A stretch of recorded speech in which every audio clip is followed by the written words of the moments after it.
Hello and welcome. This is rooflemonger, my friends. You know what today is? Why? It's Elena trailer day. To say we've been waiting for this for a hot minute is an understatement. This very fairly can be called out as overdue. But I suppose it's here, so let's talk about it. Now, there's a lot to talk about besides the trailer itself, because we also have a release date and its implications, but let's go through what's in the trailer first before we talk about everything else. And of course, we start with Mai World Tour. So here we are in Kenya, Africa, and we have a bunch of Elena's friends here, and they're basically inviting you to dance. This is her World Tour hub and our next stage for the game, and just like I basically thought, and like many thought to be fair, this is basically automatically like the best stage in the game already. We got the campfire going on here when it's pitch black at night, except for the gigantic blood moon and all the stars in the background, just making everything look really stark and sharp. As for Elena herself, model looks really sharp, model looks really good, the new redesign is fantastic. She's moving as befitting of a capoeira master. And like, just look at that shot, that's beautiful, actually. There's lots of angles of artistic value here for Elena. She looks great, the stage looks great, basically mission accomplished. Now, of course, there's no actual gameplay. This is a World Tour teaser. Like, yes, we can get some hell of elephants and zebras, but like not actual gameplay, but still we can make our inferences here because a lot of what Elena's doing is moves she does in older games. Like this guy here, this very striking move, that's effectively her uppercut, the scratch wheel. Not that it's much of a surprise, but like the classics are going to return. Like this guy here, this is basically her overhead, a classic command normal for her. This here is very much spin scythe, one of her classical moves. And again, all sorts of animals. Elena, very much friend to the wildlife. So this stage is going to be full of animals. That's why the Africa stage is usually so good, especially in Street Fighter 4. Everything about this stage has the potential to be $1 million. Like, this is probably going to be the best stage in the game. Like, it's an easy layup at this point.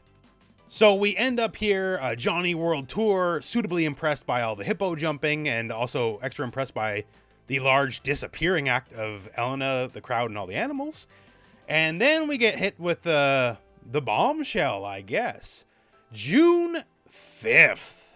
Now, they promised a spring release date for Elena, and June 5th is stretching that as far as you possibly can. Now, there is a reason for it. If you saw earlier reporting, the Fighters edition of Street Fighter 6 comes out June 5th for the Switch 2 launch. So Elena is effectively day and date with the Nintendo Switch 2. Which means in comparison to last year, she's coming out even later than Akuma does. And also meaning that, yes, that EVO Japan will run on Season 2. You can take June 5th as the effective Season 3 start date, right? So the Capcom Pro Tour will start on the old season of the game. And then you got to wonder about more oddities as well. Like, say, obviously Summer Game Fest is coming up. And when we had Summer Game Fest, Bison, Terry, Mai, and Elena were announced, right? And Bison came out like almost immediately after Akuma did. And is our first DLC character of Season 3 going to be even that much closer to the Elena launch date? Off the top of my head, it was about a month between Akuma and Bison launching, right? And that's short because sometimes they make us wait 3, 4, 5 months between characters, and then all of a sudden 2 characters get smashed together like that. Which does make the recent City of the Wolves announcement shine that much brighter if you saw the video from earlier today where, they're promising a character every 2 months for 3 years.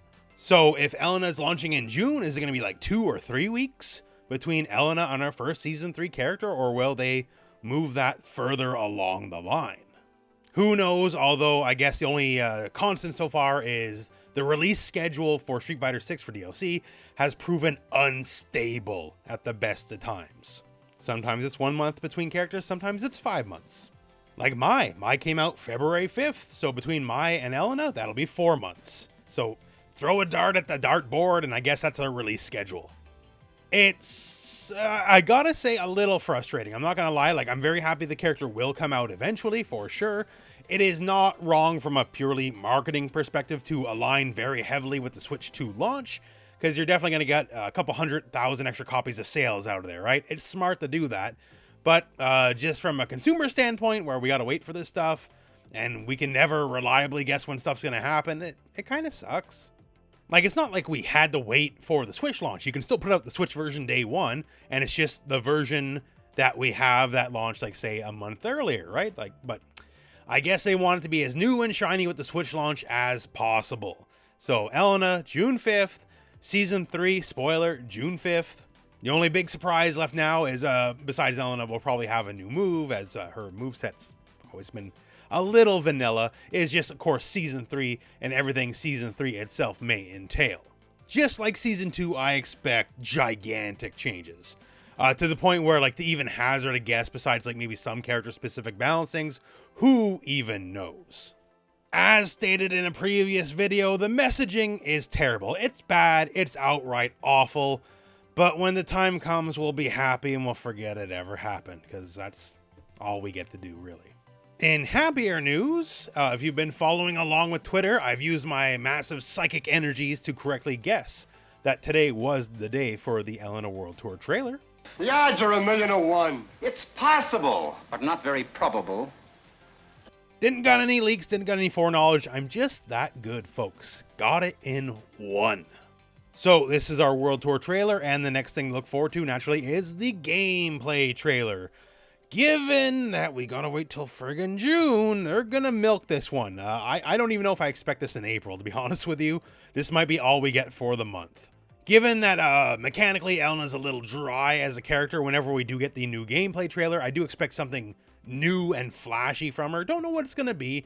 Like, she's obviously like Street Fighter 4 proved this. She's very effective, although a lot of that was on the back of healing. And will healing return? I think it will. Will it be broken out of the gate? Probably not. That's definitely a big bullet they're looking to dodge out of the gate. Don't need that bad press, right? But just like, you know, a lot of the other characters in the season, I expect her to be a kind of just a solid all-rounder. Good normals, good footsies, good neutral. As far as Street Fighter 6 and its system mechanics go, I don't expect her to be too adventurous of a character. Maybe she'll have like a really naughty overhead that'll be annoying, but that's about it. Could be wrong, but hopefully Season 3. Season 3 is where we get weird with it. So far, the characters of Season 2 to date have been very safe mechanically, not too adventurous. I expect Elena to be the same. So Season 3, let's go Hakan, let's get weird. No more Shotos, no more all-rounders. We got enough of those, okay? Street Fighter 6 is rotten with those kind of characters. Let's go for something a little bit different come Season 3.